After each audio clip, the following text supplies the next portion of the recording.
নাগেশ্বরী উপজেলার নুনখাওয়ায় ব্রহ্মপুত্র নদের তীরে আজ মঙ্গলবার হিন্দু সম্প্রদায়ের অষ্টমীর স্নানের মেলা শুরু হয়েছে।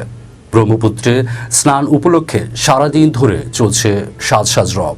অষ্টমী স্নানকে কেন্দ্র করে 2 দিন থেকে ব্রহ্মপুত্র নদের বালুর ওপর তৈরি করা হয়েছে বিভিন্ন দোকানপাট। প্রতি বছর শুক্লপক্ষের অষ্টমী তিথিতে নুনখাওয়ায় ব্রহ্মপুত্র নদের তীরে ঐতিহ্যবাহী এই অষ্টমী স্নান অনুষ্ঠিত হয়।